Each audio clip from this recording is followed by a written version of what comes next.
in your house.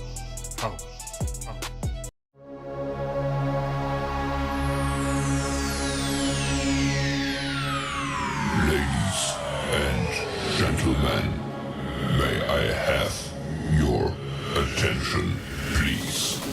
The show starts in 10, 9, 8, 7, 6, 5, 4, 3, 2, 1.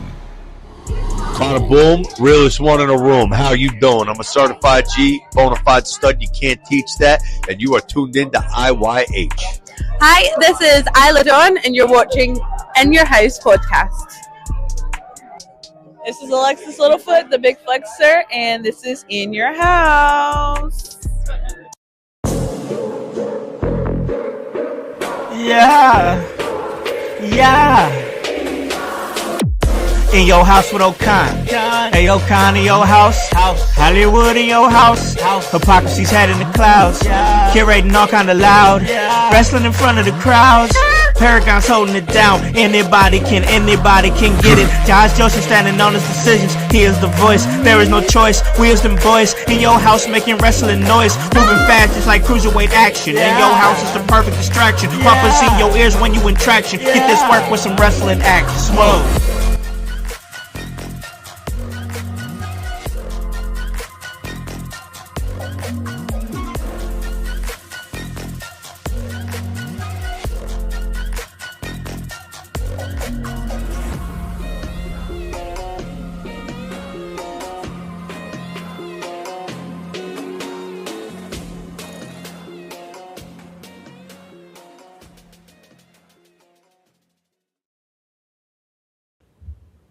What is up, guys? What is cracking? It's the Con Man, and I'm in your house. You guys already know the vibes. Anytime we slide on through, we're here to give you that work when it comes to this professional wrestling business. And guys, it is Sunday, and you guys already know what that means. That means that it's time for the Sunday house party. And guys, we're about to talk some wrestling. And before we get into the episode, because we got a jam-packed episode today with a great guest that I'm about to bring on to the show and welcome back. But before we do that, I got to let you guys know that this episode of In Your House is powered by NordVPN. Wrestling fans, protect your connection and unlock more of the wrestling you love with NordVPN. And hey, if you're sailing the 7 seas looking for a wrestling stream, we don't know nothing about it, all right? But you can get 66% off a 2-year plan plus 3 extra months free through our exclusive IYH link. That's www.inyourhouse.com/NordVPN. Protect your connection, expand your streaming options, and support IYH. That's NordVPN. Now let's get to the work, because helping me with the work is, of course, producer of the show. On Wednesdays, we talk WCW, but every day he's the voice. Josh Joseph, what is up, man? How goes it, house? How goes it, household? Are you ready to talk some interesting news and what they're doing at AEW? Well, we got some things for you for this collision that happened, and we also got one of our favorites, one of our guys that we follow, coming onto the show again to talk his experiences and see what maybe he got into a little fun with at some big event that happened. I don't know what it was, but it was some big event. Kind of a big thing. So yeah. So basically what Voice is trying to say is listen, we have a big guest here, and let me prefix it with this. He's a former guest here on the show, and also we got a chance to really hang out with him at the Squared Circle Expo in Indianapolis back in March, and that was a great time meeting him and whatnot. And I'll say this, when this particular gentleman got certain credentials to a certain slam that happens in summer, man, I went right to, as soon as I saw the screenshot, I went right to the group chat and I was like, hey, our boy, he got credentials to SummerSlam. That's Pluggo. He's back on the show, man, hanging out. What is up, Pluggo? What's up? You're too kind. I got to hang out with you guys at the Squared Circle Expo. It wasn't the other way around. You guys let me latch on to you. But thanks for having me. I'm glad to be back, man. Yeah, coming off of the SummerSlam. Yes, man. The SummerSlam. SummerSlam. It's the SummerSlam, man. So I have to be completely honest, man. I have been watching all of your videos that you've been putting out there on IG, and I tell you, seeing you with all the stars of today, the stars of tomorrow and stuff, it just, every single time I see a video, puts a smile on my face, man. I'm just like, damn, he is out there doing the damn thing. We're gonna get you on the show. We're gonna talk some wrestling, man. We got a SmackDown that just happened where there was actually a lot of happenings. It was promo heavy, but there was a lot of happenings on this SmackDown. We have some tournaments that we got to talk about. An unexpected tournament season that we're jumping into. We're gonna get Pluggo's thoughts on all that and so much more. But first, let's talk about SummerSlam, man. I gotta get your thoughts because you had posted, it was probably a week before the event, and you had posted the screenshot of the email that you approved for credentials. Yeah. We're gonna talk about all the amazing action, all the amazing interviews, all the amazing things that you did at SummerSlam. But first, take me in that moment when you got that approved email, man. Walk me through that. Yeah, it was exciting. It was nerve-wracking leading up to it because, like I said, I didn't know until about a week before that I was going to get the opportunity to go. So planning a trip on the fly like that and trying to figure out logistically, I was all like scrambling. But because you're trying to plan for, if I don't go, what kind of content am I going to make? Am I going to do post shows? Am I going to do this, that, the other? Yeah. So getting the opportunity to go, it's like, oh, that's awesome. It's very cool because I haven't applied for anything in a little while. There just hasn't been anything in my area. Sure, I get it. So Minnesota was like the biggest trip I've decided to take solo by myself. Yeah.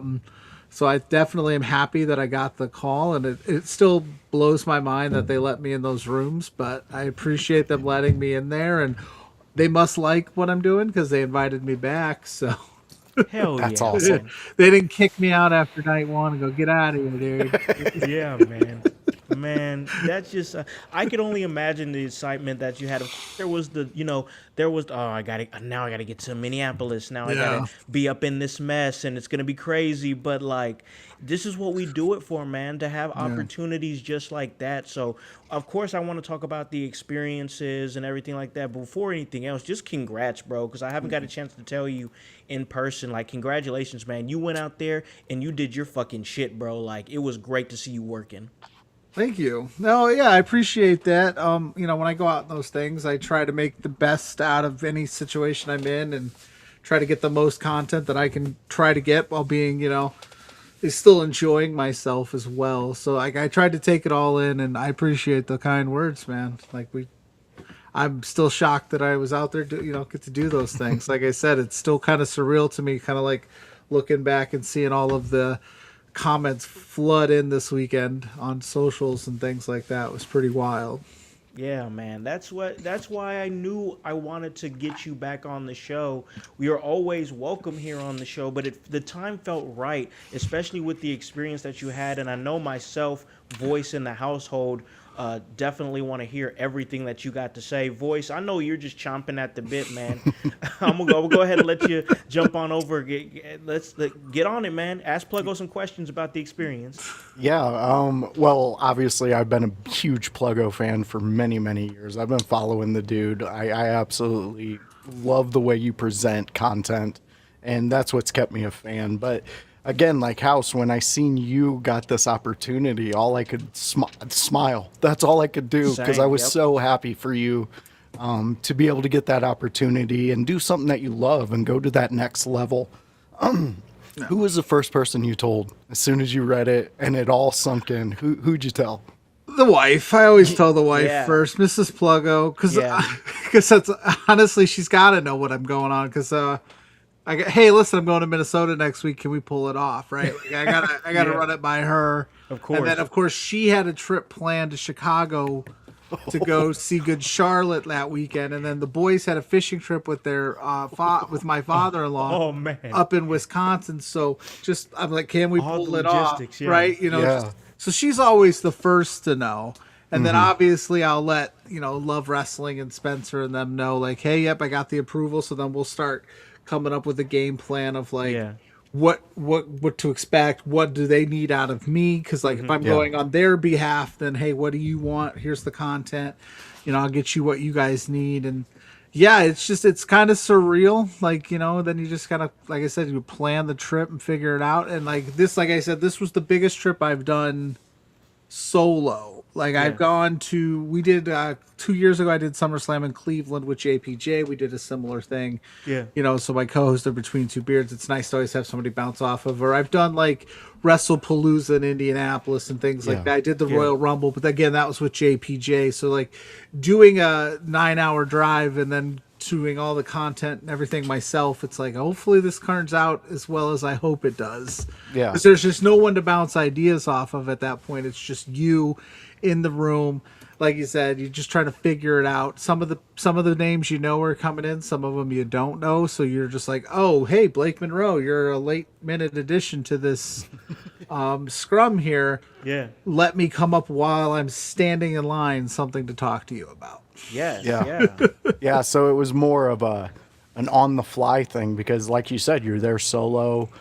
You kind of don't have anybody. I mean, I guess you could grab a random wrestling fan and be like, "Hey, does this interest you? If I did it this way, you could get that." Which we did see you interact with the mini Housens quite. I loved those videos. Humorously, I will say that first video I seen of yours where we talked about it before, but the ice cream with the spice on it, your whole face. One for me. If I had a highlight reel, that would be the opening one, just because it's so genuine. You were just like, well, I'll eat it, but I'm not. No, I didn't even finish it. I threw it away. I'm not going to lie to anybody. Yeah, you get to the takeover event. You're at the takeover event. The ice cream truck was there. That was one of the things I wanted to see, was like, because I heard that they announced that it was going to be around the city. So when it was there and I was just in line and I'm thinking to myself, like, how can I make something out of this? And like, as I looped around the mini house and he's just standing there and I was like, hey, what do you think about the Diane House and Dominic match? And quick, is it going to be under 2 minutes or less? And he, gave me a quick spot, and then I recorded the spinning of the wheel, and the mini house and just cursed me right out the gate there. And I was like, come on, man. Like, I was hoping. So then I was like, well, now I have to, try it. I got to eat it. So it was rough. But, to anybody that got the very, very evil ice cream bar in Minneapolis, they know exactly what I'm talking about. It was an adventure. I love that. And you're getting some love here in the chat already. You have two questions lined up from you. Let's hit the chat. We got Anthony chiming in. And he says, Pluggo, how do you get away with recording some of the stuff at these wrestling events without WWE or AEW trying to copyright you? Depends on what you mean. Like, I kind of stuck to entrances, right? Like I did a couple entrance videos that they, like, because I was in the arena. I didn't post any like actual finishes. I think one video I did was like LA Knight got a huge pop after they won, but I didn't post any of like I don't know how that works. I wish I had a right answer. I don't post a lot of reaction content, so I don't understand. Like some of the content creators that post like their reaction and the video under it from events, like Weezy, I don't do that kind of content, so I'm not sure. My whole mantra is just record things, and if it sticks, cool. If it doesn't, then one of the social medias will tell me. Hopefully I don't lose my accounts, but I don't know. I really don't have the answer to that one. Anthony, I think on this particular event though, Pluggo was invited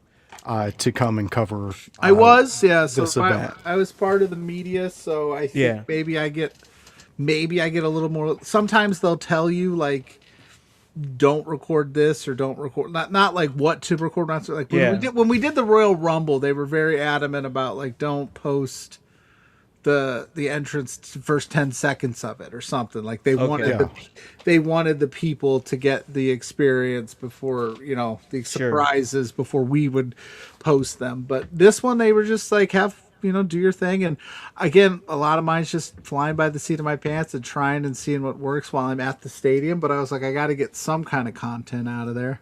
Yeah. Yeah. So No, I think you did well. I love the content that you provided us. And again, we had that personal relationship in which you kind of felt like you were there. A part of you was there with Pluggo. Yeah, for sure. You know, just being a part of the moment. And yeah, guys, anybody checking us out, go ahead. There's a QR code right in between me and Pluggo. That'll take you right to his Facebook page. And from there, you can explore the world of Pluggo and see, all the amazing content creators he works with and all the different videos he drops.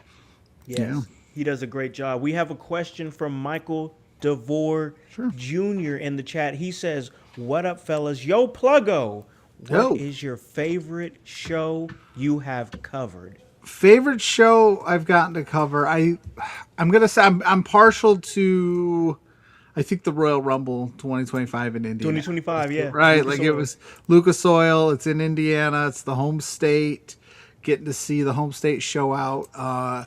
Not only did we do the Royal Rumble for WWE, we were able to cover the Naptown Pro weekend as a whole. Yes, we covered that as well, and I was there for that. Yeah, yeah, they had their mini collective weekend, if you will. GCW and Wrestling Revolver. Yeah, yeah, we were able to get up, grab a cup of coffee, go right there, watch wrestling all morning, go do our WWE required stuff, and then come back, watch more wrestling, and it was a lot of fun. So I think that was probably my favorite run, because that one also too, I had a couple other ones under my belt at that point too, so I kind of knew what I was getting myself into. You start to see these people that are covering these events in these spaces, and they start to recognize you. So then that way, you're not just walking in like the new kid on the block anymore. You're kind of like, I don't want to say seasoned veteran, but just somebody like, oh yeah, we know Pluggo, he's cool. Like, and then you don't feel cool. intimidated, like first day of school type stuff. So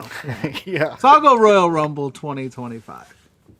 Yeah, Beautiful. that's what's up, man. Great, and a great answer to have, because that was a great event. I was there for it, and it was awesome. So let's continue talking about your coverage of SummerSlam, because you had a lot of people. You had a great video there where Grayson Waller just pops on in, and being Grayson Waller, he just had a great promo in NXT to re-debut on that brand. But I got to ask you, was there any particular moment or interview that really stuck out for you throughout that weekend?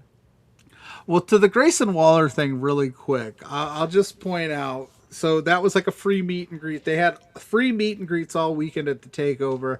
And the day we were there, it was it was a lot of NXT people. And how the line kind of went, it snakes through. It's a snake line. So you end up at the third spot before you end up at the first spot, and Miles Bourne was there and Grayson was there, and I knew Grayson had just cut that crazy promo.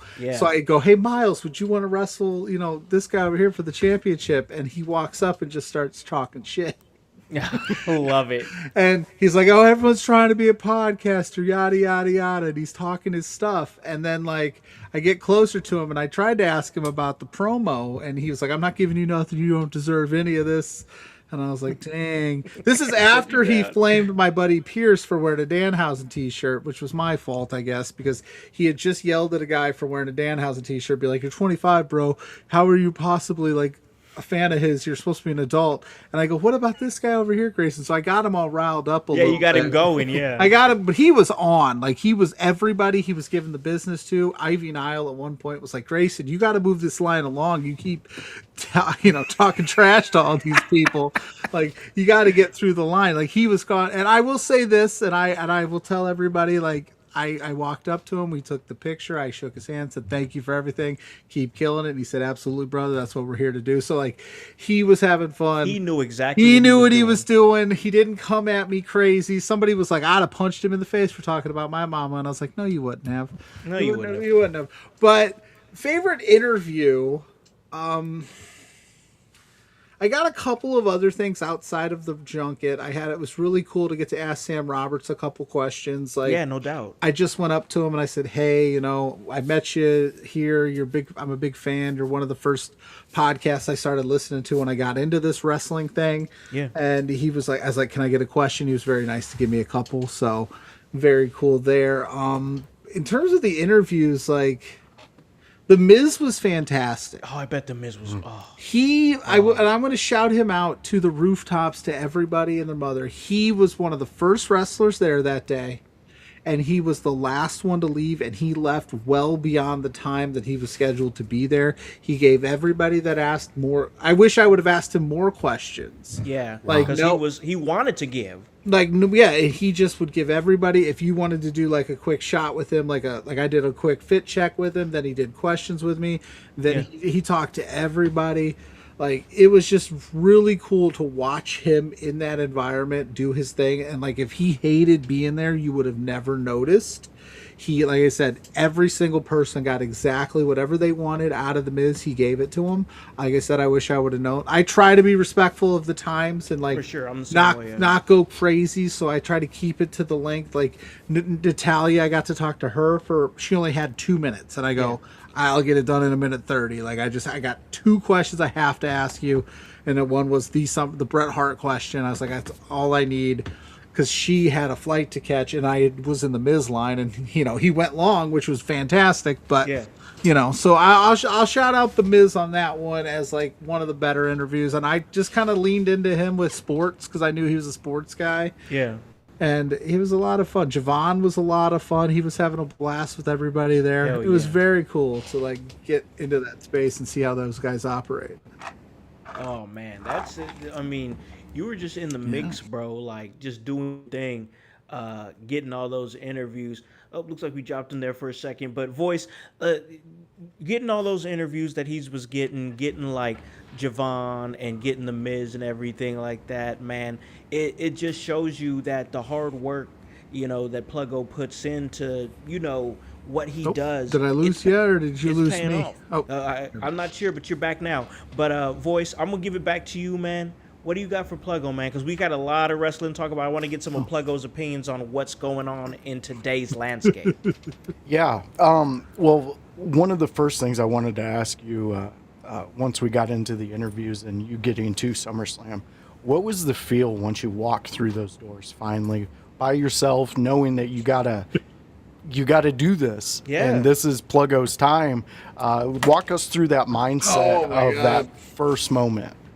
Of like getting to the interview spot? Yeah, just walking right in those doors. First of all, I suck with directions. I don't understand directions. So like, I got up early. I drove to the spot, parked my car.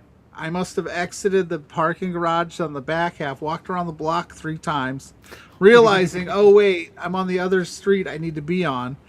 So I get there early, and I'm like, I don't know how to explain it, but I definitely like, I will pace around a little bit, kind of walk around and work things out through in my mind. Like I'm not the greatest at writing questions down and like having but I have an idea, and I like to just kind of evolve in that idea. And if I'm in that moment, just kind of go with what works for me and what feels right in the time. And I'll stumble over stuff, and I'll famously, like I told Matt Cardona to take a book out of his pages, and he laughed at me and said, I've never heard that before.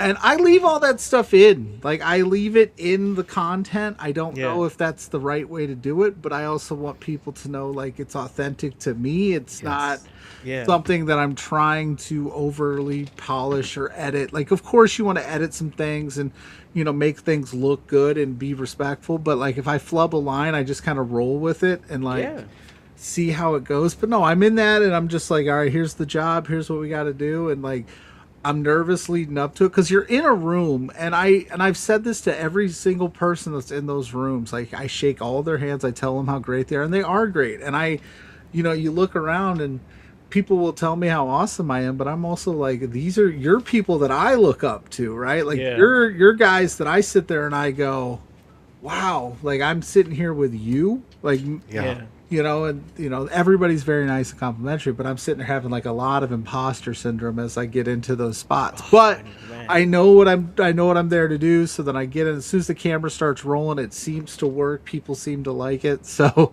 as long as I'm having fun with it and people are enjoying themselves, then I'll keep doing it. I don't know if maybe I should start being a little bit more prepared, but I think I do okay. No, it's working. It's working, Pluggo, because that's the unique thing that others try to gain, and you just have a natural ability. Like flubbing up a line to Matt Cardona in that way, in the fact that he's like, I've never heard that before. That's a moment that you get to create with him. And we as fans get to enjoy those moments through your eyes. He must have liked it because he reposted it and laughed about it. So he must have thought it was funny. Exactly. He's reposting it. I had to circle back with him because I got into the interview with him and forgot to ask him that question about. And I was like, hey, can I get one more real quick before you head out so that I could just say that I asked it? And then it just went the way it went. And that's exactly why I've become a fan of yours. Just sitting there watching you, you just be you, and the fact that fans dig it, they do. And we've seen that with the videos that you have dropped through the SummerSlam experience. My final question for the SummerSlam moment for you is at the end of it, when you got home, you got around Mrs. Pluggo. What was your first thing you told her about when you were face to face with her? What about your experience marked out Mrs. Pluggo? Oh, well, I kind of tell her throughout the weekend. Like, I'll send her the videos of like me and Blake Monroe, and we're mentioning Mrs. Pluggo, or I did a spot with Mickey James at WrestleCon, and like, hey, look, you ended up in this interview again, like just by happenstance. But she loves to hear from start to finish everything, so she'll go tell me all about it, and we'll just start going. And she thinks it's very cool that like she's like she can't believe that I get to go do those things. But what I do when I get home, actually, the first thing I do is I actually sit down with Owen, my youngest son, and I show him everything. Yeah. Awesome. Everything, because he loves wrestling so much. Like we've bonded over it, and when he can't go, he gives me a little stuffed animal to take with me. Yeah. His name is Frank, so I'll take pictures with Frank, like at different spots or like with wrestlers if I can, and like show him the videos. And actually, when I talked to Brian Cage at Warrior Wrestling, he was nice enough to cut me a quick interview. He liked the idea, so he said he would do it. And then I said, hey, listen, not to press my luck, but my son went to an event with me where you chopped KJ Orso you threw KJ Orso on top of my son and chopped the crap out of him, and he's not stopped talking about that since it happened. Could you cut him a little video? So like I had Brian Cage, a guy that Owen looks up to, say, hey, Owen, what's up? Heard you're a big fan. Here's a poster I signed for you that your dad's gonna bring home. Don't let him have it, type stuff. And like, so I get to do that kind of stuff, and he gets to have a blast with it. And so they're very supportive, and they kind of just mark out, because I think even they can't believe, like, wow, you get to do this. That's kind of crazy. Like, you're in the you're out there hanging out with all these people. Now they may not know all of them, like Mrs. Pluggo may not know who all of them are, but she still thinks it's cool. So. I love go ahead. I was gonna say, and like the biggest flex that I had from this weekend is my 18-year-old son. He'll be 18 in next month here. Yeah. So teenagers don't necessarily always think their dads are cool. No. He texted me and he was like, hey, Dad, shoot, I didn't realize how popular you were.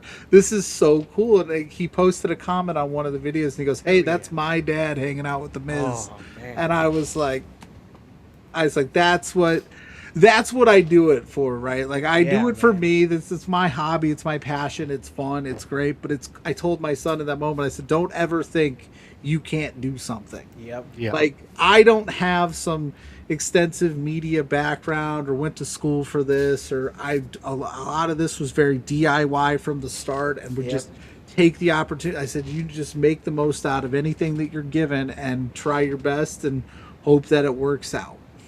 So, that's what I love about you the most. In our profession, what we do, what we try to achieve, you are the most humble man to get behind a microphone. Yeah, I shouldn't be there, brother. That's the dude. Well, and honestly, that I say it to you all the time, and you don't disregard it, but you always are like, man, I'm just like you guys. But honestly, Pluggo, what you're doing is how I follow my path. Because you got the family behind it, you got your kids. Dude, I would give my left arm to have one of my daughters in the teens just say, "Hey, Dad, you're cool. You do cool shit." You got to talk to teenage Sabu. daughters are tough, bro. Oh, they're tough. Yeah. So My the daughter fact that- just goes, "Hey, that's cool, I guess." dude, I've tried to. I've even showed him like when I started working with Sabu, I was like, check him out, and they're like, he's disgusting. He does disgusting wrestling. Why would we think this is cool? I'm like, no, girls, this bro. is. But That is I, girls. When I I, just- go ahead. I was just gonna say, I just truly am a fan of how you navigate life, not behind just a microphone, but the way you present yourself in every aspect of Pluggo's life. It's a great thing to see nowadays. I appreciate that. Like I said, I've always wanted to make content that, you know, I wouldn't be afraid to show my kids, right? You know, and you know exactly kind of the content I'm talking about. Yeah. Some of the pages out there, and you know, whatever. If that's what you want to do, that's great. But I've always wanted to be able to have my wife be like, "Hey, I'm pretty proud of that. That's kind of cool. Yeah, it's dorky and nerdy. It's wrestling, but you know, he does it in a nice way, and I love that they appreciate it. But I'll tell you what, I wrestled last year. I did a spot at the RCW Rumble. Yeah. I think we talked about it. We did. Two of my kids, my oldest and my youngest, thought it was the coolest thing. They're like, "Hell yeah, Dad, that's awesome." My two middle kids were like, "You jumped out and quit? What a loser!" And I was like, "I'm not a wrestler, you guys." So That's the point. It's like, I hope that the two middle ones appreciate it. But my daughter, who's a teenager, she's just like, "Whatever, Dad. That's fine. Whatever." But yeah, no, you just try to be humble as much as I listen. I know that I've outkicked my coverage in this game, and I appreciate all the words that everybody tells me how awesome I am, and I appreciate it. But I never want to lose that sense of like, this is still cool. Like, I'm so blessed to be able to get these opportunities. It's crazy that people resonate with me to the point where, like I said, they don't have to approve me, and they still approve me. And like, it's very cool. I don't get to do all of the things that everybody else gets to do, but like, I try to make the most out of what I'm given. And like I said, it helps. I never once have ever said that like Pluggo's a self-made entity. Like, it takes my wife making sure like, "Hey, I'll take care of the kids so you can go do that goofy interview that you want to do." yeah. You know what I mean? Or, "Hey, you're doing what today?" Like, yeah, go ahead and go do that. And like, it takes a support system, and it takes like you guys and people believing in me, and like getting to watch you guys work at Squared Circle Expo. I have a whole new appreciation for how that space, that was the first one I'd ever done. Yeah. Like, now I'm like looking forward to the next one, and now I have like an idea. Like, without you guys, like, I take something from everybody that I work with and go, like, I'm gonna do what I do, but it doesn't hurt to like watch you guys run that room, like, and go, "Oh, hey, like that's so cool." Like, you talked to, I think, every person that was at that event and shook every person's hand. And I tried my best. I think I did like 20,000 steps that one half a day that I was there. But you guys absolutely. So like, don't sell yourself short, man. Like, and don't think like next time I'm going to be there with my running shoes on, ready to go neck and neck with you guys. Like, whenever they schedule it, I'm there. But yeah, so I appreciate you guys saying that to me, because like I said, I'm just Pluggo, man. I'm not even just Pluggo. I'm a normal guy with 4 kids who has a shoot job, but just somehow figured out a way to like get this thing going. Yeah. And that's why we appreciate what you do, man, because we're doing the same thing. We're family guys. We're, 9 to 5 working guys just like you, and we're trying to make things happen and still follow our dreams. Because a lot of people, this is why I appreciate cats like Voice, why I appreciate cats like you, Pluggo, because, and this is just real spit right here, like real spit. Like, there's so many people that get to this point in our lives, and they're just like, "Yeah, I give up. I'm done trying that stuff. It was fun, but I'm okay with going to the 9 to 5, coming home, watching TV, eating, going to bed, and doing it again tomorrow. It's people like you, Pluggo, that inspire people like me to keep going, because you're not satisfied with just doing the 9 to 5, coming home and just watching wrestling on TV and be like, well, that was a great show. Now time to go do my 9 to 5 tomorrow. No, you want to do more. You have goals. You have dreams that you want to chase. And no matter what's happening in your life, you're making it happen, man. And for that, I respect that. I respect that. Yeah, like, and I'm not naive in thinking that, like, there's been times that I've wanted to, like, maybe it's time, and there will be a day. I've always said this, there will be a day. I'm not a spring chicken anymore. I'm pushing, the kids are getting old, the younger kids are getting older. There's things I still want to do, but at the end of the day, as long as we're having fun, and I never take away from what they do. So, like, if they've got something going on, like if this weekend the boys had an all-star tournament or something, I wouldn't have gone to SummerSlam. I would have coached the team and that instead.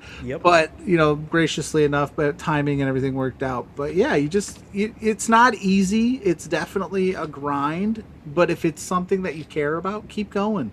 And don't get it twisted. I've been denied access to certain events. The WWE has not approved me for certain things as well. It's happened, but just keep throwing stuff at the wall and see what happens and see if it sticks, and you never know. Like, that's what I tell people. I'm like, if I can be there, anybody can be there. Like, you just have to just keep pushing. It'll come. Yeah, man. I just respect the work ethic. That's how I am, bro. I respect the work ethic.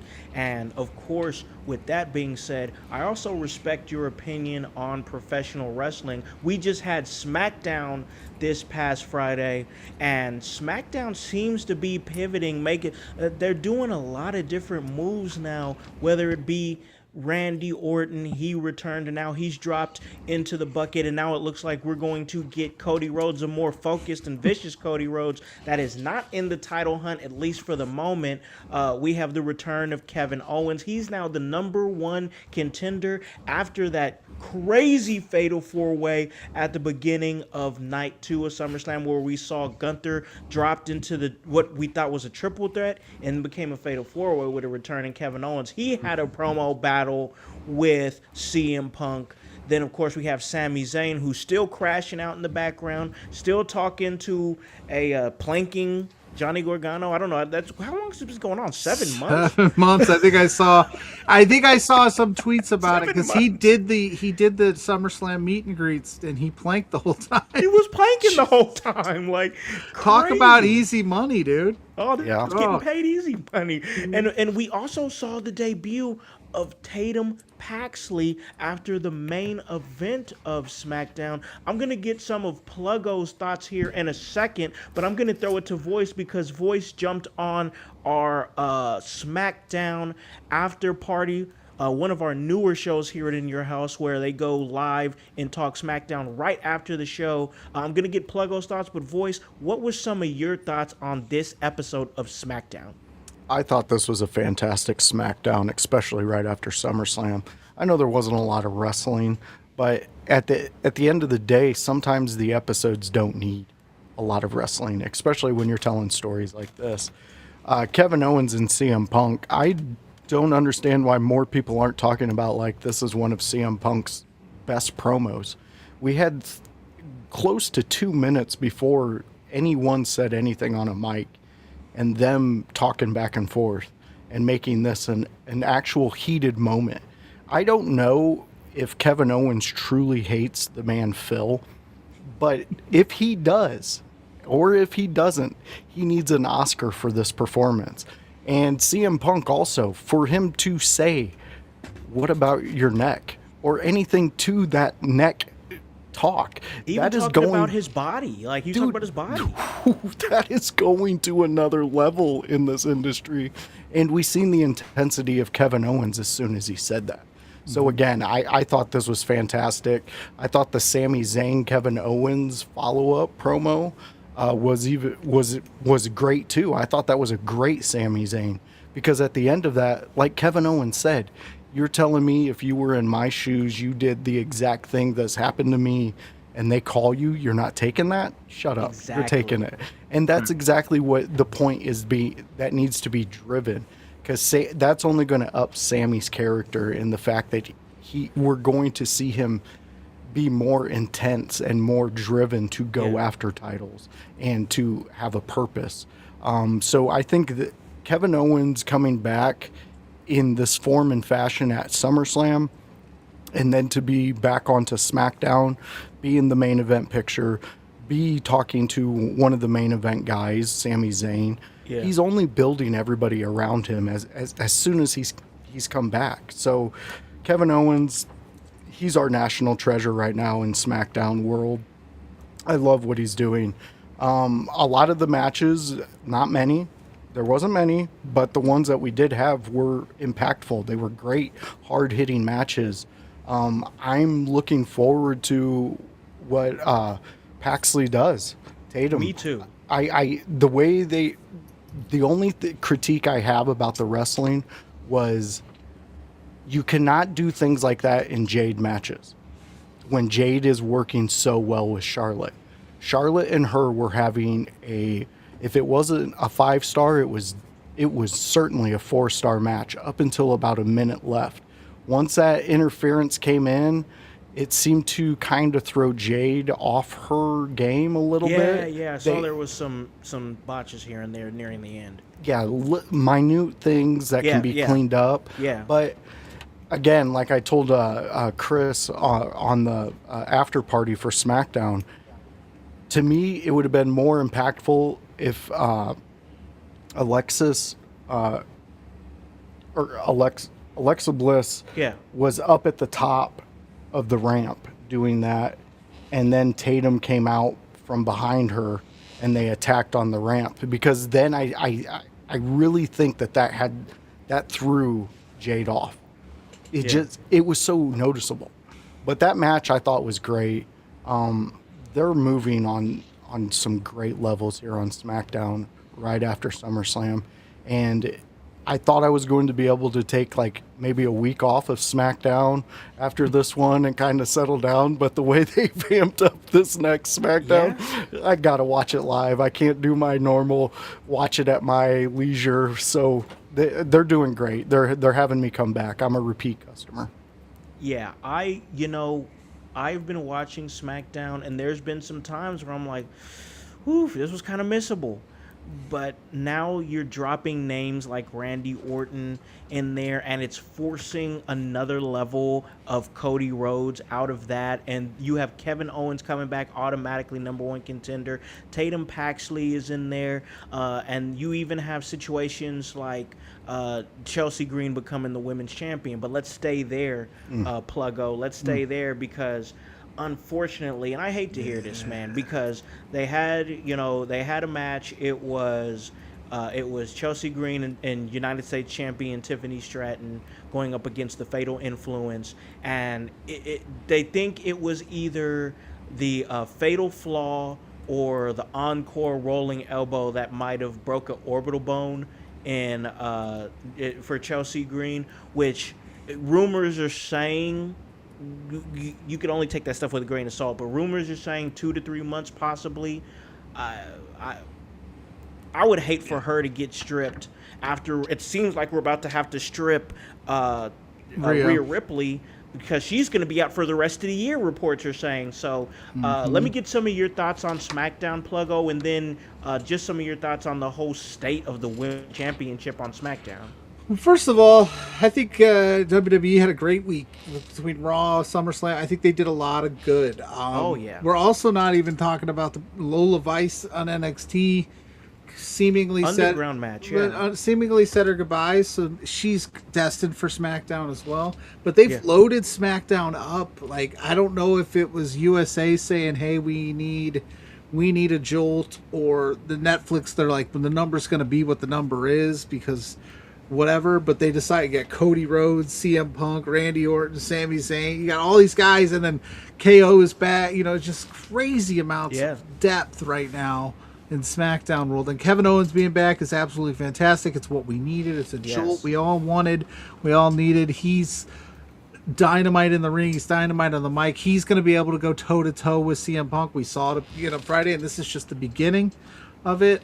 Baron Corbin and Carmelo Hayes next week. That's going to be good. That's going to be good, yeah. Like, I think it was an interesting decision to put the title on Baron at SmackDown or SummerSlam, but whatever. And then we're going to get this vicious side of Carmelo, which I'm looking forward to. In terms of Chelsea, man, that's tough. That's a huge Chelsea Green fan over here. She deserved it. I was championing that she should have won that interim title, like, because this was your opportunity to try something new, do something different, go off the beaten path, and be like, let's see what Chelsea can do until Rhea's ready to go. But then, like you said, Rhea's now probably out. Royal Rumble might be conservative. That was my guess. Yeah, that's probably her return. Like her return. So you can't keep an interim champion for that long. And then Chelsea at the Orbital Bone, she comes out yesterday and says, they're figuring it out. They're seeing what they want to do. We've seen Chelsea Green be able to do the most with an injury, while she's injured, but she was never the women's world champion, right? True. Can we do a couple of months without her? We could probably get to Money in the Bank if we wanted to, and she's injured. But then we just did that with Rhea. That's why we did the interim thing. So I hope they don't strip it from her. I hope it's a quicker turn around, because that's just, I don't know what you do now, because you don't really have anybody. Like, you have people, but you don't have anybody like heated up and lined up and ready to take that. And so are we going to get another tournament? Are we going to say the winner of Money in the Bank this year is just the women's champion, like they did with Asuka back when Becky, was pregnant? She did the whole, you were actually fighting. So you could do that, and we could do some qualifier matches leading up and say that it's for the championship. I hope, because I'm sure they had some fun ideas for Chelsea. And I know Chelsea had some fun ideas, because she's just that creative of a person. And, like, it's just an unfortunate damper on what was a pretty solid SmackDown last night. What's been a pretty banner week, I would say, for WWE. Like, I agree. I left this, maybe it's because I was there and I was in it, and I get rejuvenated a little bit when I'm in those moments around all those kind of people. But, like, I went into Raw and I was like, that was a really fantastic Raw. I missed the first half of SmackDown or on NXT, but I was like, the back half, I was like, hell yeah, that was a good. That was a good one too. Like, it was a good week, and then you find out, okay, we got to reshuffle the deck with Chelsea, which was the feel good moment of the weekend for all of us. But I don't know. You guys tell me. Like, what should we do with now? What do we do? Do we let her try to ride it out? Do we interim the interim? I would not do that. So here's my thinking is this: we'll see where it is at and how long. Because so I argue this: why can't she hold the title without defending it for 100 days? Liv Morgan did. Exactly. So, no, for sure. That's a great point. And also my thinking is this, because you made a good point. They're bringing people on to SmackDown, so there's not really somebody heated up. Like, it looks like the first opponent for Chelsea Green was slotted to be Nia Jax, but I don't think Nia Jax was going to take the title off of her. No. So let me ask this: there seems to be a lot of heat behind JC Jane. Yeah. The Fatal Influence, now the tag team champions over there with Fallon Henley and Laney Reed. What do you think about the possibility of JC Jane maybe becoming Miss Money in the Bank and cashing in on Chelsea that night? I don't hate it. I don't hate it at all. I was actually sitting there when they came out SummerSlam, their entrance, and they faced the Bellas and Paige, and I was just like, when's the last time a group like this has kind of hit the ground running on the main roster, so to speak, with all the heat? And there was all this question about, can Laney, with the inexperience, hold her own? And she's held her own. And JC, like, she's the leader of this group. She's the only one without any accolades right now. That'd be a great, like, I think you could have a lot of fun with her as Miss Money in the Bank. Hell, put her in the title picture if you want. But her holding that Money in the Bank for a while and just toying with whoever's the champ for there's a lot of money there. 6 months or so with the three of them. I think that would be, yeah, I'm down with that. There's money there. I like that. Voice, what about you? Jump in on this. Well, I think right now, if you're going to, because we've seen it, we just seen them not make Liv defend the title for 100 days. We've seen the question of however long it was with Rhea. Yep. You know, so I think in this day and age, you can play more with the champ healing, and JC Jane is the perfect one to build in that time. Yeah. She's the one that's getting natural heat. I will say, I think it was that Fatal Influence finisher they do, the tag team thing. The Fatal Flaw. Yeah, when they did that, if you go back and you look, her face planted on that mat. Well, she barely, she just, on the landing, she just barely got over. Just, even when I saw it, I was like, ooh, because I was like, she just barely got over. She took a lot of damage in that, and that makes me question WWE in a fact, like, I understand, to me, Chelsea Green was the good choice to make the champion. Because, like Pluggo said, now you get to see what she can do. And you can understand where she fits as a women's champion. With that, though, she's not the bigger stature of the women. She's not the most muscular. She's not the most athletic either. And you're putting her in with women who are trying to make statements. And they're trying to be powerful. I would have had Tiffany take some of those moves at the end. But I understand, you know, it's all show. You gotta pull it over. But JC Jane, let's get back to her.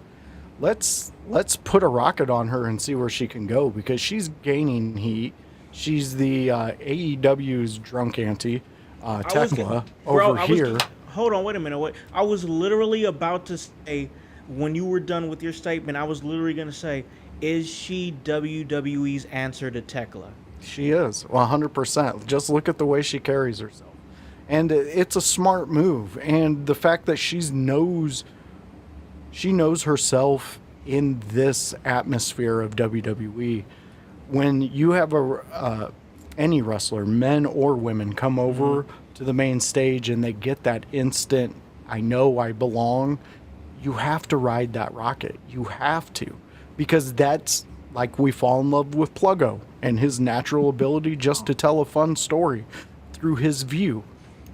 It's the same way. I want to see where she can go with it. I love the idea of her getting Money in the Bank, being the asshole, teasing, doing all that stuff, and just being a thorn in the champ's side.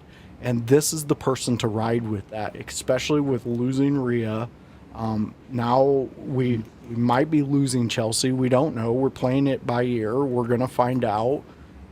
But right now, she's got the momentum. You ride that momentum in the women's division.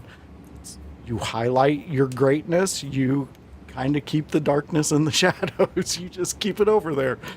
Whatever doesn't work, keep it over there. Paul Heyman taught us that. Absolutely, man. Absolutely. I think with JC Jane, she is really showing what she can do in a short amount of time, and you can't teach that kind of confidence. Nope. Somebody just comes in with that type of confidence, that type of bravado, that type of verve. They're just in there and ready to go, and somebody who we've seen develop that over the years is two guys, Cody Rhodes and Randy Orton, two of our big veterans here on SmackDown. Randy Orton recently returning, and a lot of aggression. Listen, Cody didn't even let his song finish. We didn't get whoa, we didn't get nothing like that. He came right down that ramp and ready to go. And this promo, Pluggo, was very interesting because I really thought this was a good promo battle. I thought this SmackDown was a night of real good promo battles, but focusing on Randy and Cody, Randy said, "Listen, you demanded, you allowed me to be the best version of Randy Orton. How dare you, you arrogant son of a bitch, say allow me to do anything?"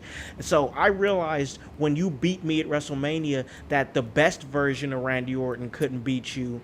but the worst version of Randy Orton could. And and Cody came right back and said, "Oh, you think I got to be the good guy? You think I have to stay within the implications of the WWE Championship? All gloves are off, man." And how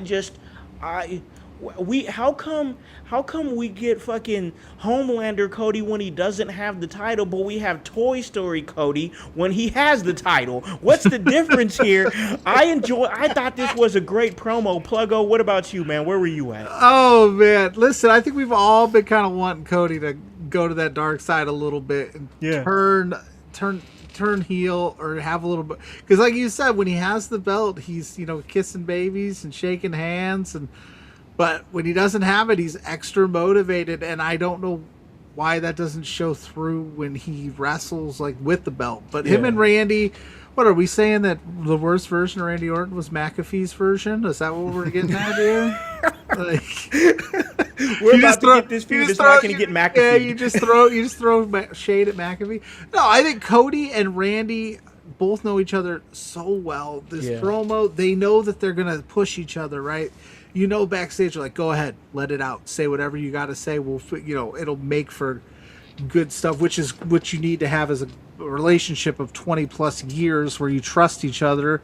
And whatever comes of this, whatever match happens, I'm excited. I think we're all excited for it.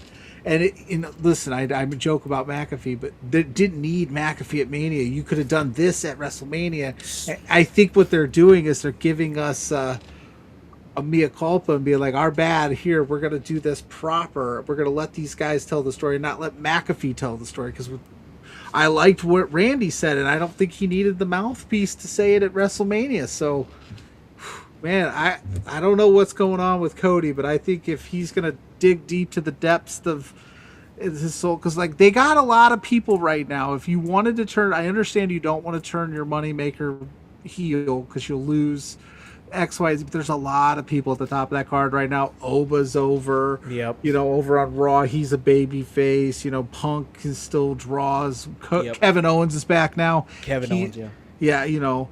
If you wanted to turn Cody Rhodes heel, this would be the time to do it in this Randy feud. And I think a lot of people are going to be behind Randy Orton anyway, because he's back. Yep. So. Yep.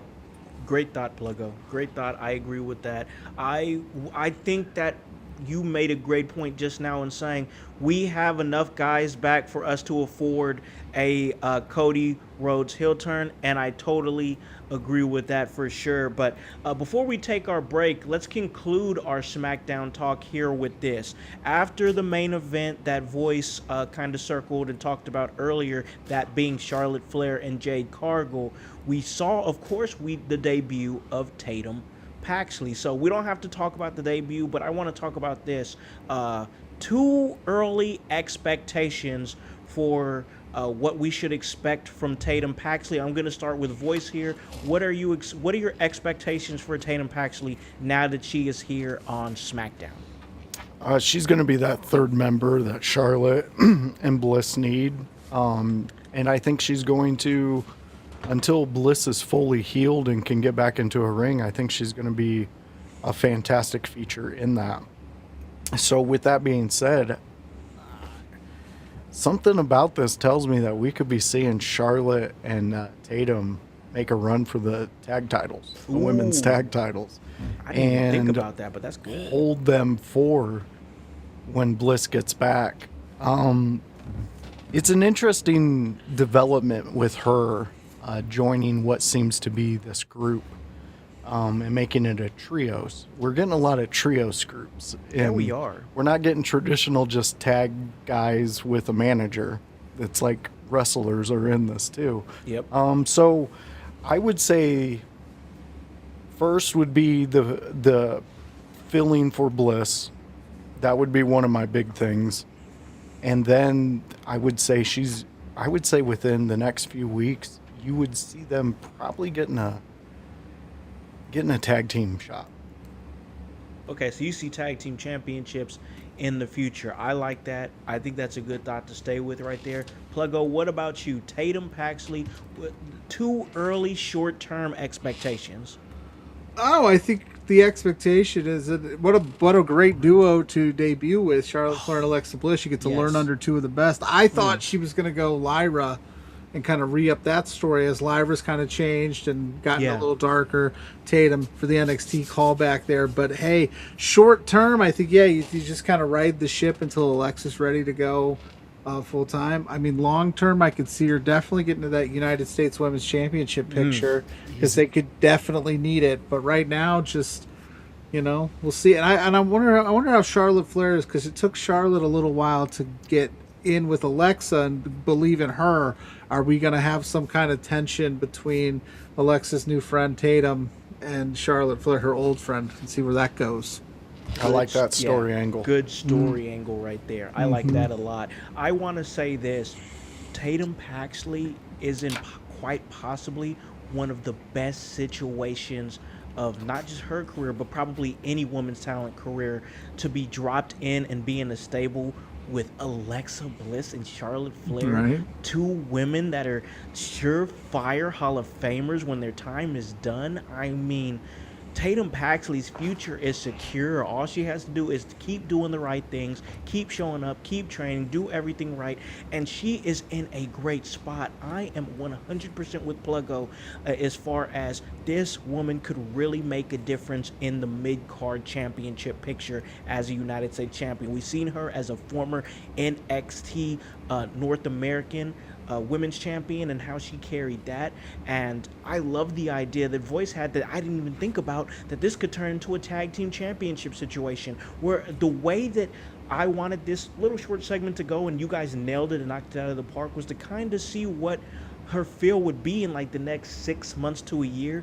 And I think that we all agree that there's a lane for her not to be just a tag team champion, but also a United States champion. In her first year, if that's what happens, that's a solidly booked first year, Voice. Yeah, I agree. And that it goes to show that you just keep plugging away. If you keep plugging away and saying yes to opportunities, Yep. something great's going to happen. And right now, to be with those two women and their legendary knowledge and ability in a ring, you can just only be the kid with the notebook just taking notes anytime they speak, no matter what it is, even if it is just picking up their dog's droppings. You just take notes on it. You say, okay, yeah, I get it. I love it, man. I love it. All right, let's go ahead and get to this break here, because we got Pluggo here. We don't want to take up too much of his time, but we do love hanging out with Pluggo, and we have got some things to talk about, because we have an unexpected tournament season that's going on right now. We have the Luchador World Heavyweight Championship tournament that is going down. Starts tomorrow on Monday Night Raw, and then we have the Continental Cup that kicked off on AEW Collision last night. We're going to keep hanging out with Pluggo. We're going to talk some tournament action on the other side of this break. Hello everyone, it's the Pope Elijah Burke, founder and president of the Love Alive charity. I wanted to take this brief moment to share with you my charity's continued humanitarian efforts to positively impact the impoverished communities in and around the greater Jacksonville area. This cannot be possible without your support. If you'd be so kind, please take a moment to visit our website, love-alive.org, to learn more about the charity and its mission. Also, feel free to donate to our 501c3 organization that operates off of the donation of the public, which is you. Whether that be by website or via Cash App, $1 help makes a difference in the lives of others as we continue to positively influence many people by being the change that we wish to see in the world.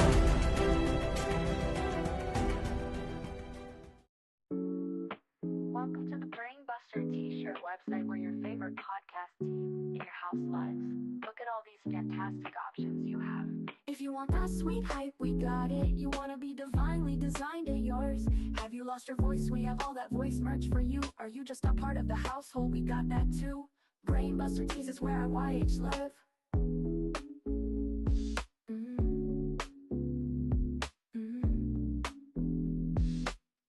Brainbuster Tees is where our YH live.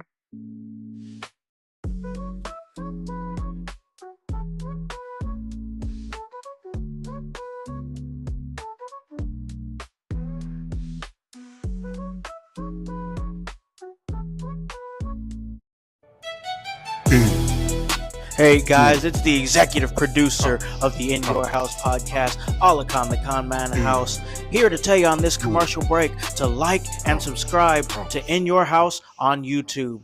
Follow us on Facebook at the In Your House Wrestling Podcast. Subscribe on Twitch at Team IYH. And remember to follow us on Apple Podcasts and Spotify. And leave a review and 5-star rating. We thank you for your continued support. It all helps for us to stay charted and continue to give you that work.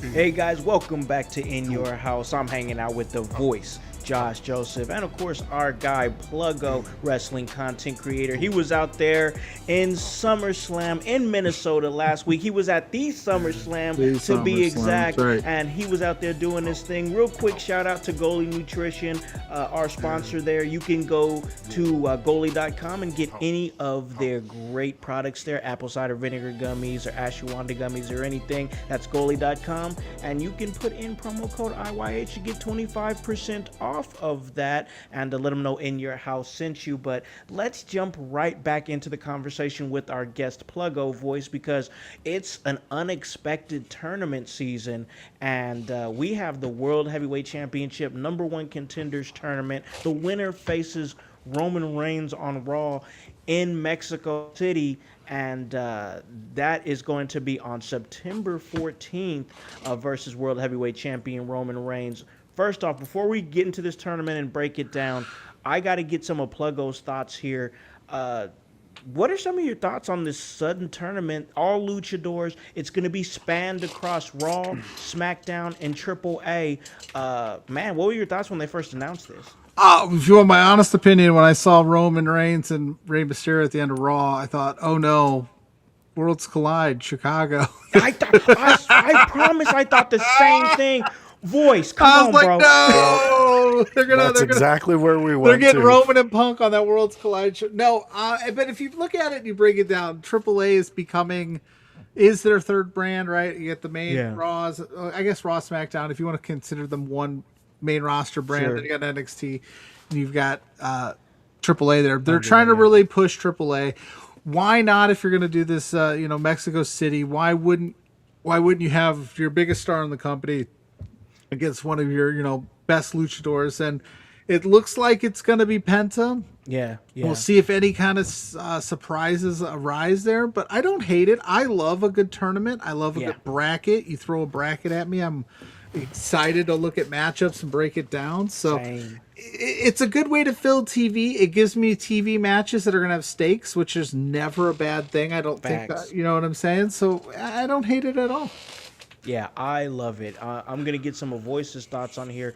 Before we do that, I'm going to break down the tournament here. So we have participants, Penta going up against Laredo Kid. That's going to be on tomorrow's Monday Night Raw. Then we have Psycho Clown going up against La Parka. That's on AAA August 15th. On next week's Raw, we're going to have Dragon Lee versus Dr. Wagner Jr. Once again, that's on Monday Night Raw. Also, Monday Night Raw is going to be Ray Phoenix versus El Fisco. So that's going to be a great tournament. I'm excited about it. It does look like it is tailor-made for Penta to go up against Roman Reigns in Mexico City, which if that's what we're doing, I mean, that's great booking. I don't care who you are. That's solid damn booking right there, to have your former Intercontinental Champion who had 10 reigns, 10 defenses, that is. He had 10 defenses in his time as champion, looked strong, and now he's going to get an opportunity against Roman Reigns. I don't hate this at all. I love everything about this. Different style says, imagine La Parka versus Reigns. Don't hate it. I'd watch it. I would watch it too. I'd watch the shit out of that. You tell me it's a Nitro? Yeah, exactly. Voice, talk to me about this tournament, man. Where you at? I think it's a good move. I mean, you're marketing AAA into the best position to get the most eyes on their product. And to put Rey Mysterio with Roman Reigns talking about this promotion and his position in it. Yeah. It's developed discussion, talk. I mean, look where all three of our minds went when we just seen a visual of them talking. So it's great business moving all around. I will say this. As a fan of wrestling, I absolutely love a lot of the luchador names because they sound like they're just guys who were doing like normal day professions. And then they decided that they're going to be a wrestler. And they were like, well, I'll take my professional name and my 9 to 5 and just put a wrestler twist to it. So I love it. I think this is the perfect way to get more wrestling into people's houses. You're speaking and facts. all the people who are naysaying and that were talking a lot of nonsense about this link that happened with AAA and WWE months ago, look where they're at now. Man. I remember all the hate we were hearing around WrestleMania time about this little brotherhood that they're doing with AAA and just helping them out. And it's like, why would you be upset about that? Like your wrestling is getting featured in some of the best positions ever. And to have a tournament set up, to have AEW having a tournament set up, it's like it's March again. And what are we doing? Who's winning? Exactly. What's going March on? Madness, exactly. It gets We're you doing pumped. brackets, bro. Gets you It fired does. up. It does. Because and there's always a surprise. They always throw something in there, so you're gonna see something. Who knows if LA Knight shows up in a luchador mask and tries to enter this tournament? Take all my money. Because listen, Roman said, "I ain't seen you win no tournament. I ain't seen you win nothing but a little 6-way, 6-person tag match." So what if we get El Grande LA Knight? But it's fun, man. It's a good It is thing. fun. It's such a and this is usually like your slower time of the year, right? Your SummerSlam. You're kind of getting into Survivor Series Money in the Banks now in October, which is different. So that throws So up different, yeah. But usually it's kind of like the lull in the season, and so why not have a tournament? Yeah, I love it. Great point. Great point. I just really think that this is a great opportunity to grow Penta's brand a little bit more and continue to build him, because I think WWE is seeing, and it's gonna be clear to me, and maybe it'll be clear to you guys too, that through this run with the Intercontinental Championship, maybe they see a little bit more in Penta. I'm not saying he's gonna defeat Roman Reigns if he wins this tournament.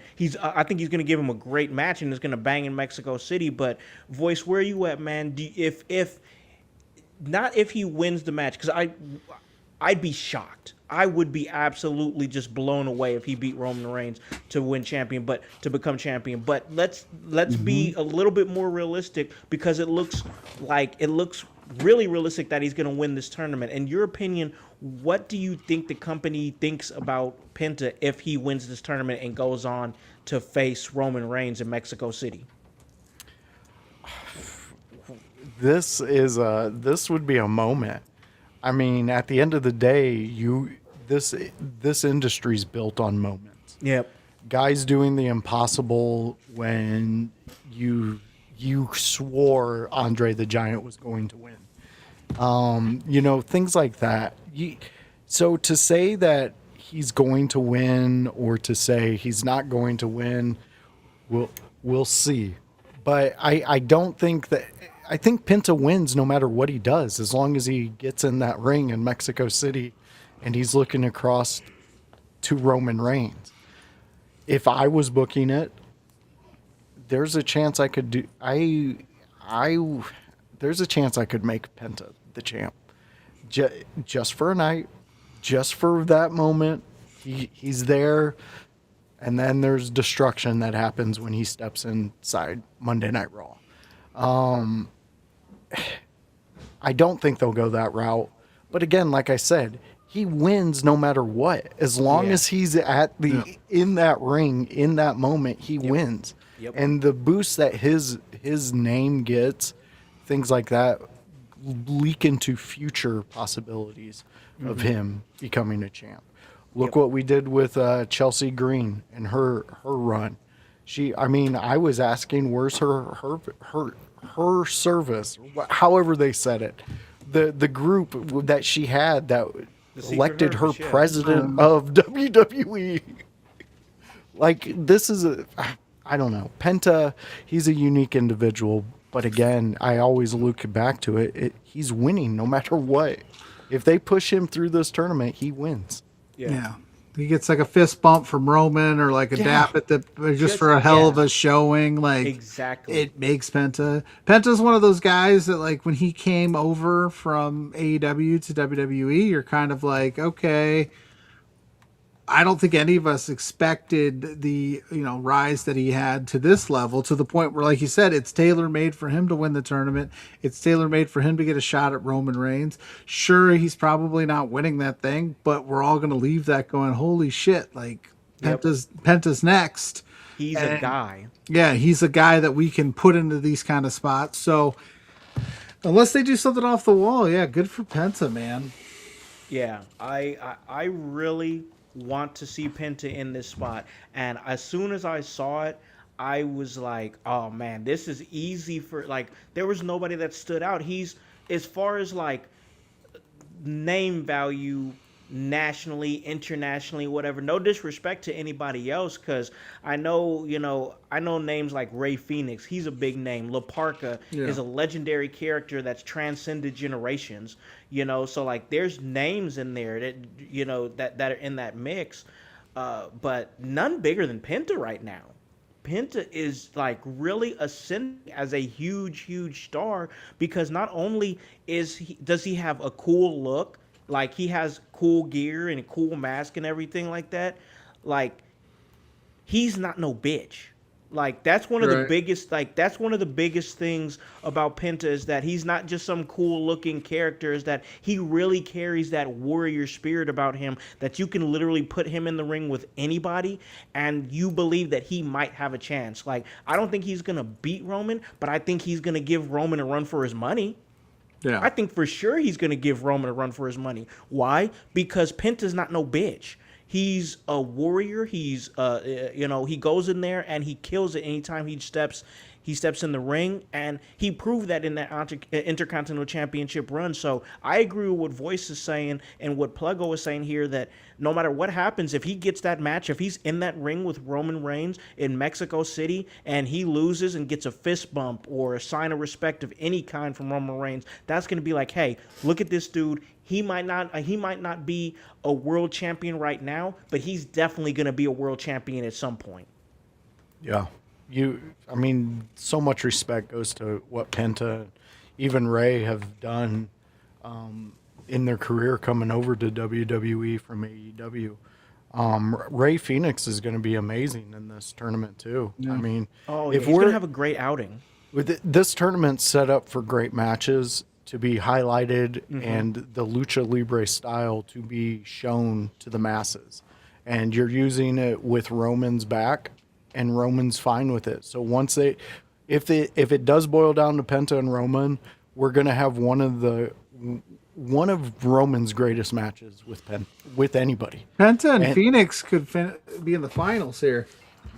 Dude, listen, bro. Oh, that's set up for them to finish. That's set up for them to be in the finals. Oh, do it. Come on, like. I just looked it up. I was like, oh, wait a minute. Yes. That would be one hell of a match. Phoenix is one of my absolute favorites in the ring. So, like, and those two got chemistry. Oh, dude. They're going to kill it. They're going to tell a story. That would be August 31st. That's when that would be. I have it here. The tournament final would be Raw August 31st. And if it's those two, holy shit, they have to main event. Yeah. Oh, yeah. Different styles. The comments are on and everything. You're not bugging anybody. We get it. He's not going to win. We know that. We absolutely know that. We're building anticipation, and it's discussion, man. So no worries, man. You're good. And it would be this one that he's bringing up. He says last time Roman lost clean was Bronson, from what I believe. He's like saying does not lose much, and he thinks it's been 5 to 8 years. Maybe less pinned clean was a while. Roman hasn't been pinned clean for a while. Oh, gotcha. Okay, so yeah, I mean, not even just that though. Like we haven't even considered that Roman Reigns hasn't wrestled on Monday Night Raw since the Netflix debut. Yeah.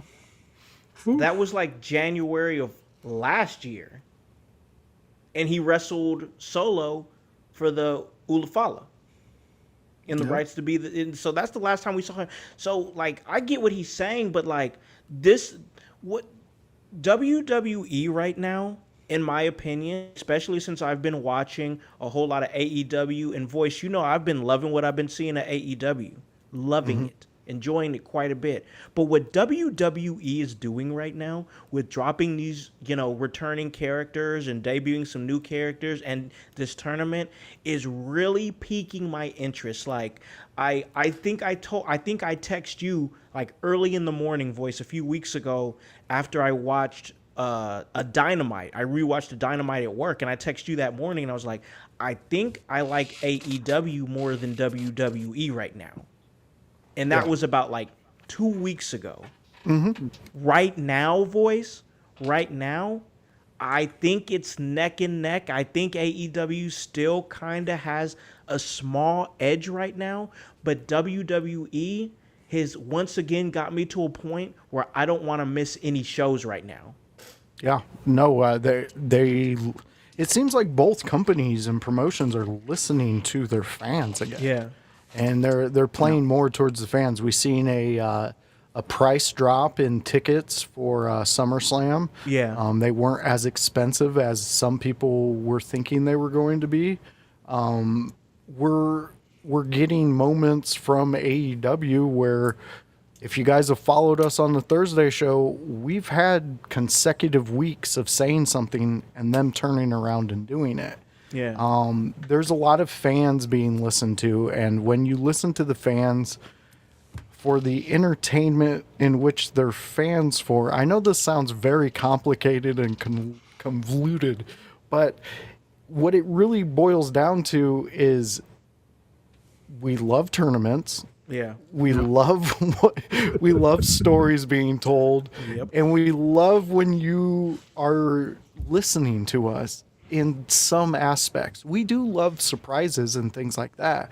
But at the end of the day, Cody, we should have had this Orton Cody feud at the WrestleMania without Pat McAfee. Why was nobody listening at that time, Yeah. So the fact that they're getting back into the saddle, they're getting back on course, you got to love it. I mean, we have Haku, who is going to be on the outside of the ring. Yes. This is an amazing era of wrestling. I'm enjoying it, man. Like, and here's the thing.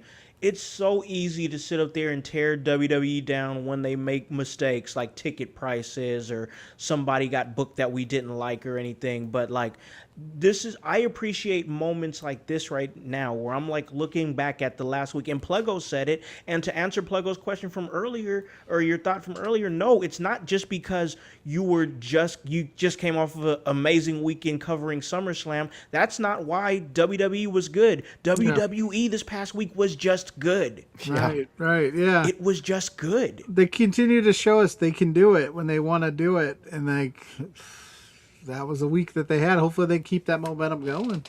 Exactly. That's what I want to see. It looks like Penta's going to move on, but let's go ahead and conclude this thing by moving over to the AEW side of things. Like I said, AEW is a show that I've been very interested in. Dynamite's been great.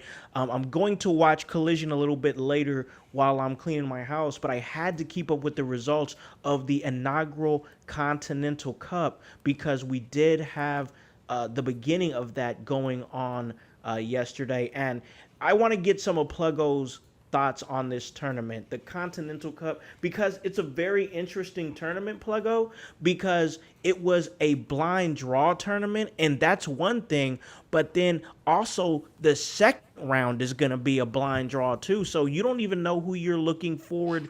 You don't know who you're going to be facing in the second round when you move on. But what we do know is 3 men who did move on from this past Saturday's collision that went down last night, August 8th. Claudio Castagnoli defeated friend of the show, Ace Austin, to move on.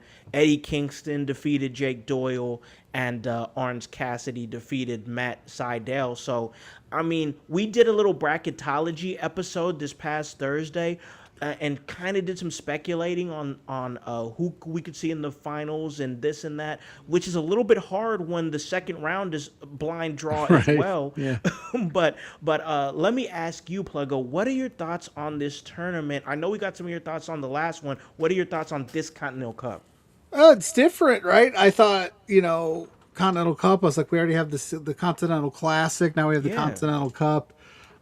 If it's a way for, like you said, to kind of do some tournament magic, put some stakes on your show. Jon Moxley has beaten pretty much everybody at this point anyway, so him being in the finals makes sense, and maybe the person that dethrones him finally is that person in the finals. Yeah. That's kind of how I think we're doing this, but they do love stacking accolades for Jon Moxley. But it's interesting how it's a blind. So maybe he wins it. Who knows? I could be wrong. But like you said, the blind draw is interesting, so you don't really know who's facing who. And then the second round, you're kind of like, oh, well, now I can't prepare for anything. So it does add an interesting layer to it. I love the Continental Classic, no outside interference stuff. I love when that was a stipulation. So it's definitely a one-on-one winner-take-all type deal. Listen, it's a good, like I said, it's a good way to fill some TV. You've got, All In coming up. This is just another match you could put on All In because that's what they're doing it, right? I'm reading it right. Yeah, you're correct. Yeah. The finals will be correct. All In. So you get Moxley versus. I would love to see Eddie Kingston. Him and Eddie will go one-on-one at All In at this, but maybe Nigel has a run and you do that little tie-in. Ooh, Nigel, yeah. You know what I'm saying? Maybe he has a run in this thing and it's an All In London, so it's a perfect layup there. Ooh, yeah. But it's a good look. It's a good way to fill some TV time. I love. I'm never gonna be anti tournaments or things like this, unless it's King of the Ring tournament where you tell me you're going to get a world title opportunity. And then you just give it away. Then you just give it away. I don't and want then you it. never bring it back up again. And then 15 guys that just lost that tournament when I would have taken that title opportunity. Yeah, but for sure. Hey. So, okay. Let me ask you a question here, Pluggo, because I sparked a big discussion on our Thursday AEW Dynamite show with myself, Voice, and our buddy OG Tony over there from Gonzo Sports Room, Gonzo Wrestling Room. And I'm standing firm on this, but I want to get your thoughts. They are really, if you've been watching Dynamite, they've really been promoting Jungle Jack Perry really heavily. Yeah. And basically, they're putting him back in that spot with Vignitz and hey, this is a guy that could possibly be a future world champion. He's the next guy, blah, blah, blah. I really want to ask you this because my thought was this.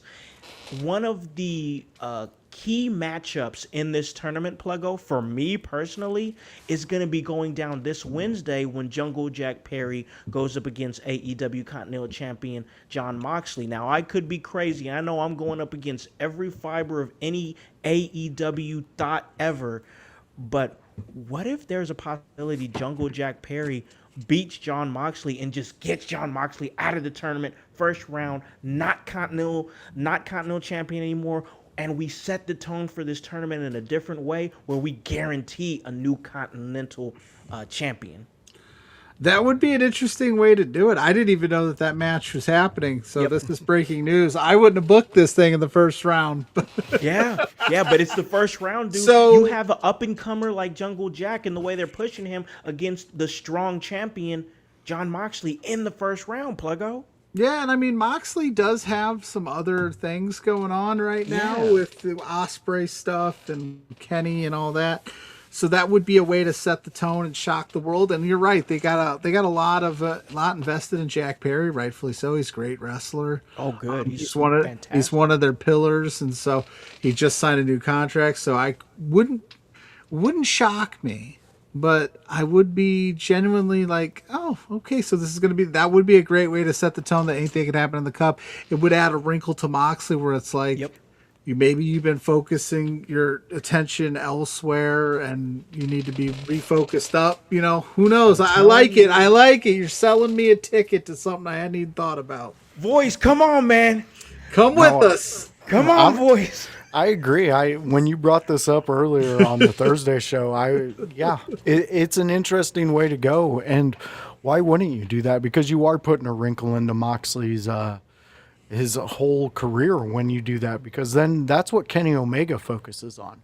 He goes, you couldn't even beat Jungle Jack. What are you talking about? Yeah. Or even Will Ocean Spray. He could throw into that. Yeah, so man. I like it, and I think that's the direction you go, because it puts the idea that Jon Moxley's not thinking properly as the leader of the Death Riders, and then now you can have the Death Riders start questioning their leadership.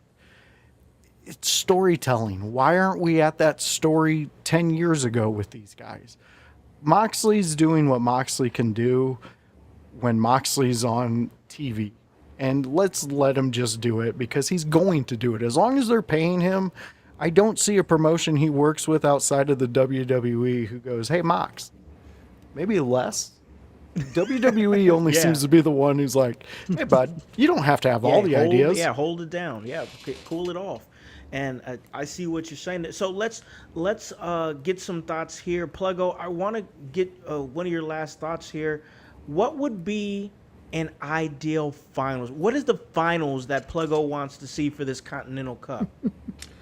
Like I said, I think Eddie Kingston and Jon Moxley for my money would be good. But if we're going to have Jon Moxley lose in round 1, like you just said, if I had to pick somebody else.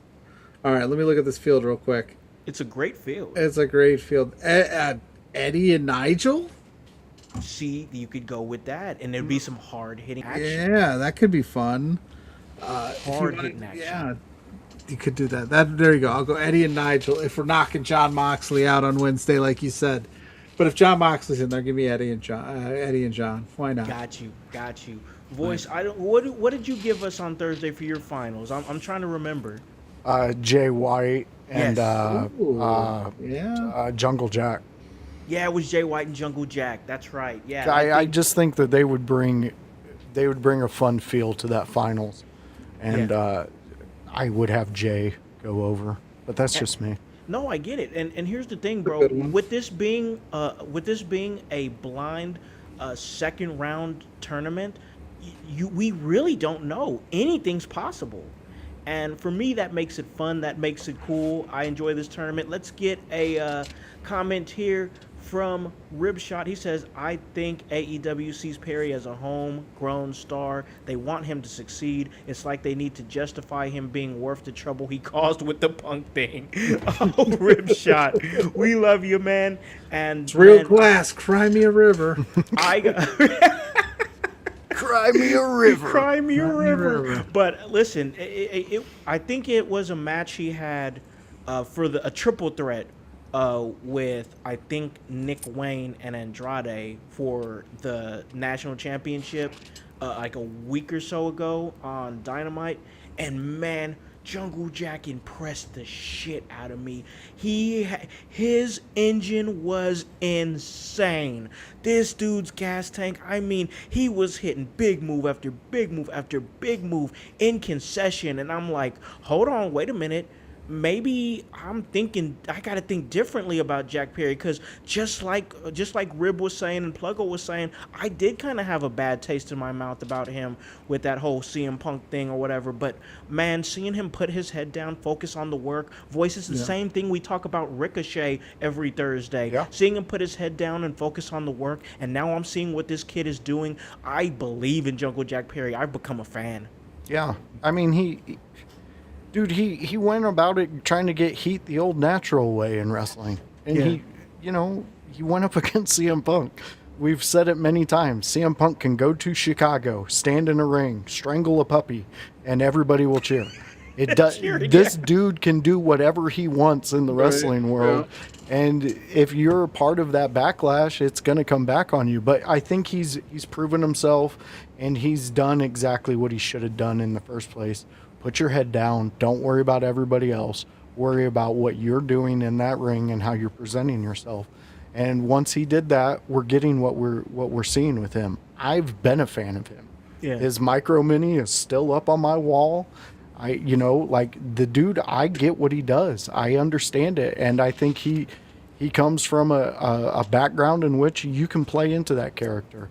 And the fact that he's where he's at today, it's proof in the pudding. The dude can go. Yeah, most definitely. I agree with that. I'm going to enjoy what is coming through the woodworks here. I've been enjoying a little TNA as well, so I've been checking that out. I know we have Lockdown coming up. We're going to wrap this thing up. Pluggo, is there any chance that we can see you at a few of those events coming up? I know I'm going to be trying to get to Lockdown, myself and Voice. I know that we're going to be trying, I'm going to be in the house for All Out in Chicago, September 26th. That's going to be a massive wrestling weekend because of the war going down with WWE and AAA announcing they're going to be doing their Worlds Collide in Chicago. Same night is All Out. That's going to be a crazy weekend. Any chance we see you for any of those weekends, man? Maybe. You just have to stay tuned to the socials on that QR code right there, because I'm not sure yet. We'll see. I'm looking through logistics of some things. School does start back up with the kids, so things get a little bit tougher. I get it. But if we can make it work, we'll be there. Most definitely. We would love to see you there, man, and be in the mix. And, of course, you're always welcome back here, man, on the show. We enjoy your thoughts. We enjoy your insight and just hearing your experiences through the business, man. So with that being said, let me go ahead and give you the floor right now, give you the respect that you deserve. Plug anything that you got going on, social media, upcoming appearances. Where can they catch our boy Pluggo? Oh, well, you can find me at Pluggo, search Pluggo, and my face pops up on all social media platforms. That's where you can find where I'll be, what I'll be doing. Thursday nights over on Love Wrestling at Love Wrestling CA with JPJ for Between Two Beards. Go to @B2Beards to know what we got going on as a show there. That's on all socials. Every weekend I do For Exposure with Blair Pacheco, where we talk about the independent wrestling world. So you want to check that out. We got GCW Homecoming this weekend, so that'll be a big one to preview. And then all of the stuff, like I said, will just be coming up. I do Dynamite Up on Body Slam when I'm available after Dynamite on Wednesday nights. And yeah, just that's where I'll be. I don't really have anything like locked and loaded and planned, but I know some of those interviews and things that we talked about should be dropping on Love Wrestling sometime soon. Most definitely. And you guys out there in the household definitely need to check that out. Check out everything Pluggo is doing. Pluggo, I truly hope to have that moment with you where we both get approved for credentials at a Lockdown or an All Out or something, and I get a chance to have that moment with you backstage and be like, hey, bro, I know you've been doing this for a minute, and I'm glad that I get a chance to see you when I'm doing this for the first time. So you're an epic guest every single time we get a chance to get you on, man. I know this won't be the last time. It's always a pleasure, for sure. Voice, any last words for Pluggo? And then, of course, let them know where they can catch you at, Voice. Just keep doing what you're doing, Pluggo. You got a fan in me, and I'll keep watching what you do, man. Just the best of luck to you on any future endeavors, and I hope we get to keep along with that journey. No, for sure. I appreciate you guys. You're too kind. I will be here anytime I can. Just let me know. All right, fans, you want to see this face again? Well, guess what? Tuesday, you can join me, Kevin Calloway, and Bruzy, where we join in for the Raw Talk.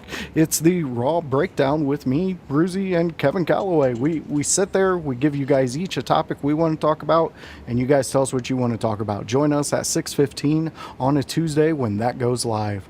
Outside of that is the Wednesday show, WCW. You like it, you love it, you want some more of it? Well, me and Howse, we can give you what they had. They're not making anything new. But we go back in time, we watch the WCW, and we let you know what we love. Right now, we're in the middle of the United States title. It's not a tournament. We're just rewatching it. We're highlighting it. The thing that we love. We just watched Raven versus Goldberg for the United States title, and that was one of my favorites, absolutely favorite Raven match for WCW era. It's a great time. Come join us 6 o'clock on a Wednesday for the WCW watch along. Outside of that, you like Dynamite? It's the AEW Dynamite. Yeah. It's a fun time. It's a great time. It's an OG Tony Howse and Voice time where we sit down and we break down Dynamite. What you liked, what you didn't like, we will talk about it over there on that show. It's been building and getting bigger and bigger every single time we hit live. So come and join us. Have a great discussion about AEW Dynamite. Over there, that's where we have all the AEW talk. So come join us for a fun time at 6 p.m. on a Thursday. Absolutely. All right, Voice, it's time. I have to get ready. I'm getting old. I got to make sure I can do this. Are you ready, Voice? I am. All right. www.inyourhouse.com, www.inyourhouse.com, www.inyourhouse.com. Go there for all of our blogs, our vlogs. Kevin Calloway does a great job over there with all of our blogs. Check out our upcoming events, all of our latest shows there on the homepage of www.inyourhouse.com, www.inyourhouse.com, www.inyourhouse.com. Also, August 30th, you can join the household once again because we're going to be going live at 1 o'clock to live stream and watch along AEW All in London. We are going to have our boy, our In Your House UK correspondent, Nightwing, live there at Wembley Stadium. He is going to give us some videos, and we're going to try to get a couple of minutes with him live outside of Wembley. We're not going to take up too much of his time because it's going to be crazy for him, but we're going to try to get at least 2 minutes from Nightwing live on that watch along, and then we are going to watch the show, and that's going to be a great time because watch alongs here, we have a blast here with them. Voice, you already know, but one last final thank you to our amazing guest, Pluggo. Keep grinding, bro, because you are out there doing amazing things, and man, just much respect, man, and hopefully we can catch you at one of these things, bro. Oh, definitely. I always make time, but hopefully we run wild together at one of these things for sure. And thank you guys for having me. Thank you for inviting me on. It's the feeling's all on this side. The thanks. Nah, no problem at all, man. So, for the amazing Pluggo, for the Voice, Josh Joseph, and the whole team here at In Your House, I'm Alakan, the Con Man House, here to remind you to tell a friend, to tell a friend, to tell a friend, to hop on this bandwagon, get on or get gone, because the household is still going mighty strong.